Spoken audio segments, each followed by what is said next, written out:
En 1961, Maximilien Brogmann part pour son deuxième grand voyage, celui qui va le marquer pour la vie. Cap sur Djanet, à l'extrême sud de l'Algérie encore française, avec pour but la rencontre avec les nomades Touaregs. Arrivé à Djanet, il s'achètera 6 chameaux, sans lesquels il n'aurait pu accompagner les Touaregs, les ombres bleues du Tassili comme il les appelle, sur leur piste de silence, de solitude et de liberté.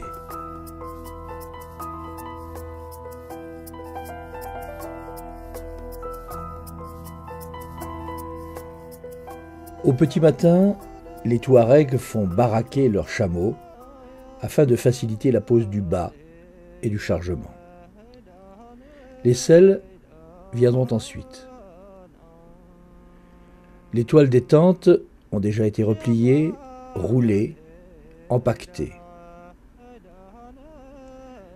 Nostalgie pour un coin de désert qu'on ne reverra pas de sitôt.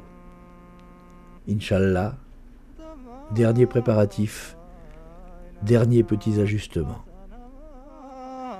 Voilà des centaines et des centaines d'années que les Touaregs tissent avec une nature hostile ces liens quotidiens faits d'efforts et d'amour. Insinué dans ce monde démesuré, l'homme se faufile sans cesse, cherchant les chemins, les puits, les pâturages qui furent déjà ceux de ses ancêtres. Éternel recommencement? En apparence seulement, car ailleurs la terre tourne, le monde change.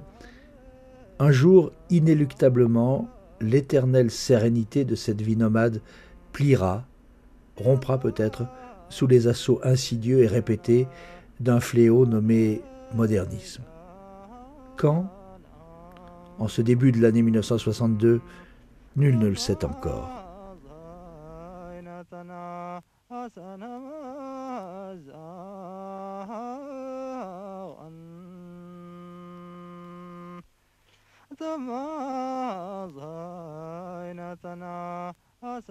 Même islamisés, les Touaregs ont réussi à maintenir une société dans laquelle la femme tient sa place et son rang. Nulle soumission, respect mutuel. La liberté semble n'avoir pour limite que les conditions nécessaires à la survie. Chacun, chacune est responsable de soi-même parce que responsable du couple, de la famille, du groupe. Les enfants seront garants de l'avenir. Quel avenir? C'est le moment du départ. À l'échancrure d'un talla, suffisamment haut pour que des animaux sauvages ne puissent y accéder, sont arrimés les surplus de bagages, de grains, de dattes qu'on retrouvera intacts au prochain passage.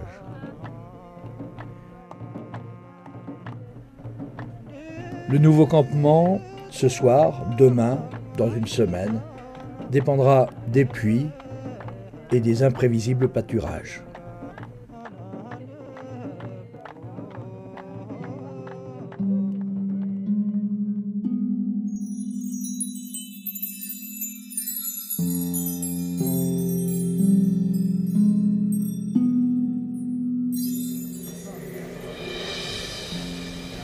Que restera-t-il de cette vie nomade dans 50 ans?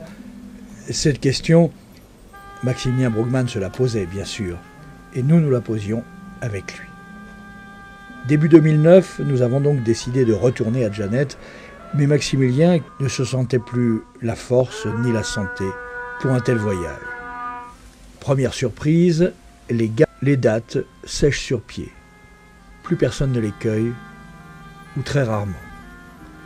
Les jardins sont déserts, ou presque, comme si on n'avait plus besoin de leurs fruits pour vivre. Le modernisme est à 2 pas, dans le village même, du côté des hommes, de leurs 4x4 et de leurs téléphones portables.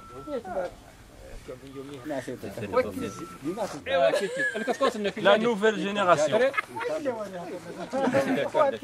Nouvelle génération. Les anciens. Querelle des anciens et des modernes.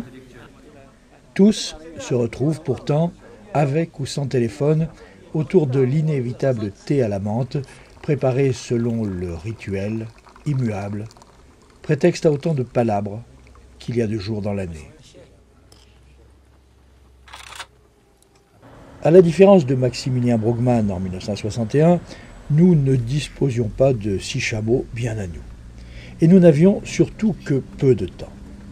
Faute impardonnable, certes, mais si répandue de nos jours.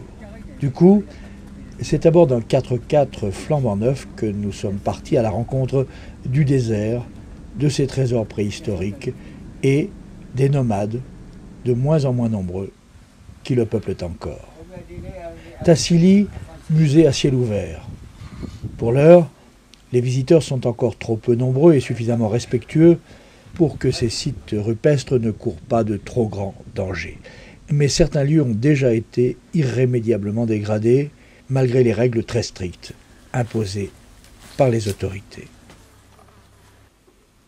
Ultime rencontre de ce voyage, Ayoub, un Touareg kelmedak dont le père fut un des guides d'Henri Lotte à la recherche des gravures rupestres du Tassili. Moi je suis sûr et certain, si la pluie, il est comme il était avant, il y a 50 ans ou il y a 60 ans, et la vie nomade, ça ne sera jamais changé. Parce que ça fait 5 ans qu'il n'est pas plu, mais autrement, avant ça, toujours l'année où il pleut, tu trouves la moitié des villages est vide. Hein. Surtout en été, presque tous les gens ils partent. Et le tourisme dans tout ça, est-ce que ça permet aux nomades d'attendre le retour de la pluie, ou est-ce que ça leur fait perdre un certain nombre de traditions, je dirais presque de valeurs? Dans mon village là, Pédur, les 99% de guides de tourisme des Djanet, ou des chameliers, ou des âniers, ils font partie de ces villages-là. Ils font partie des descendants des nomades. Et parce que ça leur fait, quand ils sont dans les voyages avec un chameau, ou avec les ânes, ou avec ceci, c'est comme ils vivaient avant, nomades. Parce qu'aujourd'hui, ils sont là, demain, ils sont de l'autre côté. Ils tirent leur caravane comme avant, ils sarchent comme avant, ils déchargent comme avant. Ça leur permet, comme ils sont encore, en même temps, ils travaillent, en même temps, ils sont dans leur vie, comme ils ont été avant. Ils ont pas quitté leur vie. Ils sont heureux là. Un désert et des nomades dont les images ressemblent furieusement à celles qu'avait tournées Maximilien Brugmann, 47 ans plus tôt.